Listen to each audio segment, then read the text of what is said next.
Masih hangatnya aksi begal motor di jalan raya membuat pengendara roda 2 kian cemas saat berkendara di wilayah yang rawan. Ada tips menghindari begal motor bagi Anda pengendara wanita. Pertama, pastikan menggunakan pakaian tertutup, celana panjang, jaket tebal, dan sepatu kets. Hal ini untuk menghilangkan identitas sebagai wanita saat mengendarai sepeda motor. Kedua, gunakan helm full face dan hindari helm yang feminim dan terlalu banyak motif atau corak. Ketiga, masukkan tas wanita Anda ke dalam bagasi atau masukkan dalam jaket. Cara ini akan mencegah begal atau jambret sehingga tak bisa melakukan aksi penjambretan. Keempat, terus waspada dengan melihat kaca spion setiap 5 hingga 8 menit sekali. Hal ini dilakukan untuk mengetahui apabila ada yang membuntuti motor Anda. Kelima, jauhi jalanan yang rawan begal, sepi, dan tak ada pencahayaan cukup jika malam hari. Jika ada jalan lain yang aman, walau memutar tak ada salahnya Anda pilih. Keenam, bunyikan klakson sepeda motor secara terus-menerus jika Anda merasa dibuntuti. Tujuannya agar menarik perhatian warga sekitar. Ketujuh, pastikan kendaraan Anda memiliki jarak yang cukup dekat dengan kendaraan di depan Anda. Kedelapan, jangan gunakan perhiasan yang mencolok perhatian. Tips ke-9, gunakan perangkat keamanan tambahan pada motor. Saat ini sudah banyak produsen aksesori yang menyediakan piranti keamanan berupa immobilizer dan Global Positioning System atau GPS khusus untuk motor. Yang terakhir, jika terkena begal, amati wajah dan ciri pelaku. Selanjutnya, laporkan kepada polisi apabila melihat atau menjadi korban begal sepeda motor.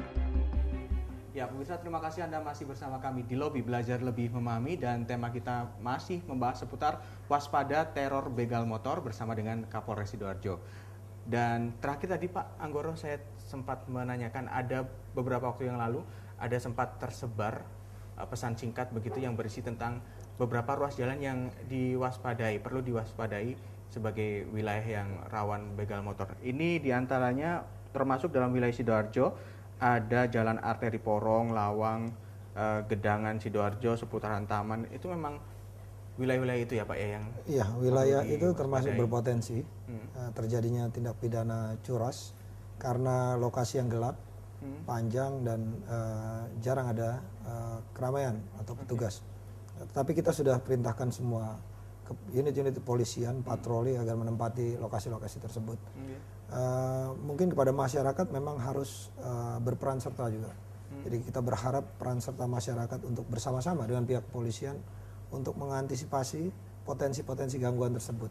Jadi dengan mengandalkan kekuatan masyarakat seperti komunikasi yang terjadi antara korban dengan pihak kepolisian melalui komunitas kepala desa dan masyarakat, ini mempercepat kita dalam pengungkapan. Sehingga polisi pun akhirnya langsung bisa bertindak cepat. Betul, begitu ya betul. Pak ya? Bahwa polisi ada pada pos-pos tertentu, memang karena jumlah, kita upayakan apabila ada kejadian, quick responnya lebih cepat. Jadi 15 menit, 20 menit kita sudah ada di TKP. Dari unit yang terdekat ya Dari Pak? unit yang terdekat. Dan ini penting sekali informasi yang diberikan masyarakat apabila ada kejadian. Ataupun sebelum kejadian seperti pembuntutan, apabila dicurigai oleh masyarakat ada yang mengikuti, segera cari lokasi di mana ada kantor polisi, pospol, ataupun di desa ada Babin Kamtibmas, sehingga kita cepat mengantisipasi. Jadi kalau tadi kita sudah melihat beberapa barang bukti, baik itu senjata tajam maupun motor hasil rampasan begitu ya Pak ya. Kepada para tersangka ini Pak, pasal apa yang akan dikenakan? Kepada para tersangka pencurian dengan kekerasan akan kita kenakan pasal 365 ayat 4 dengan ancaman minimum 20 tahun, maksimal 20 tahun. hukuman mati. Itu untuk semua tersangka atau ada? Semua tersangka, Semua karena tersangka. mereka dalam kelompok. Ayat 4 ini mengatakan bersama-sama mereka. Menyebabkan orang lain meninggal dunia atau luka berat, kita bisa ancam dengan 365 ayat 4. Kalau tadi ada 2 yang masih DPO yang diduga sebagai otak geng motor ini ya Pak ya, perampas motor ini, sampai dengan saat ini sudah mulai ada titik terang tidak Pak? Sementara mereka sudah teridentifikasi, posisi mereka juga sudah mulai kita ketahui, hanya waktu yang akan kita tunggu nanti. Apabila sudah waktunya kita akan tangkap para pelaku, termasuk penadah dari barang-barang curian yang belum kita tangkap. Nah ini penadah sendiri Pak, Ya.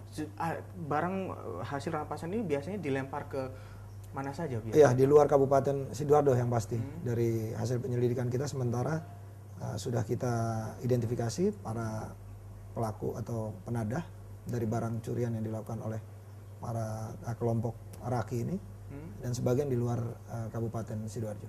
Di luar Sidoarjo. Kebanyakan itu dijual dalam bentuk utuh atau sudah dipisah-pisah gitu Pak? Menurut pengakuan dalam keadaan utuh. Dalam keadaan utuh, jadi kita akan lebih mudah, kita kejar dengan waktu supaya apabila nanti dari penadah dilempar lagi ke penadah lain untuk dipreteli. Nah ini makanya kita bekerja tanpa henti 24 jam untuk mengejar para pelaku yang masih belum kita tangkap dan barang bukti yang masih beredar di para penadah. Diduga ada masih berapa banyak barang bukti yang sudah berhasil dijual oleh para tersangka ini Pak? Yang pasti menurut TKP yang ada pada kita 15 kejadian dengan 15 barang bukti yang sedang kita kejar masih 10. Masih 10 ya, karena 5 sudah betul. diamankan. Betul. Oke, baik Pak. Mungkin ada imbauan untuk masyarakat ketika dicurigai ada orang yang membutuhkan atau bagaimana, sebaiknya seperti apa, di jam-jam berapa mungkin dalam bisa kasus begal, diberikan imbauan khususnya begal motor. Ya, kami menghimbau kepada seluruh masyarakat khususnya di Sidoarjo bahwa masyarakat tidak perlu khawatir bahwa kejadian ini ada karena niat para pelaku dan adanya kesempatan di lingkungan kita.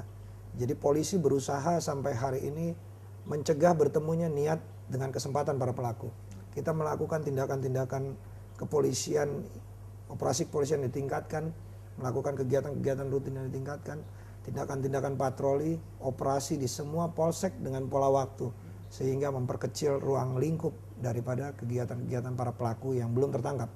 Dan kita pastikan wilayah Sidoarjo dari 15 kejadian yang sudah berhasil kita ungkap, maka pelaku-pelaku begal ini akan hilang. Dan berapapun yang masih ada akan kita upayakan untuk kita tangkap secepatnya. Dan kami menghimbau kepada masyarakat apabila bepergian pada waktu kerawanan 12 malam sampai dengan pagi, jam 4 pagi, agar menghindari tempat-tempat yang sepi.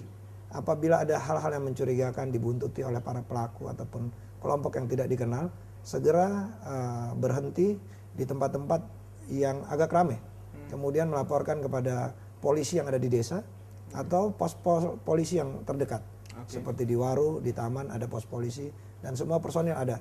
Dan apabila ada kejadian segera melapor sehingga kita dapat melakukan pengejaran dan penangkapan seperti yang terjadi di wilayah Taman dan kita tangkap di wilayah Suramadu. Saya pastikan bahwa setiap wilayah di Polres Sidoarjo, di wilayah Sidoarjo ada polisi walaupun mereka tidak terlihat dan masyarakat tidak perlu khawatir. Oke, kalau untuk lebih sederhananya lagi bisa menghubungi 112 tadi ya Pak ya? Bisa menghubungi 112. Baik, sekali lagi terima kasih banyak atas kebersamaannya dan informasinya kepada kami dan juga pemirsa di rumah Pak Anggoro. Semoga dalam waktu dekat akan segera tertangkap ya 2 DPO ini ya Pak ya? Ya, mohon doanya dari masyarakat. Baik. Kita akan ungkap secepatnya. Baik, sekali lagi terima kasih Pak Anggoro atas waktunya. Dan pemirsa, inilah akhir dari perbincangan saya dengan Kapolres Sidoarjo, AKBP Anggoro Soekarsono SIK MH.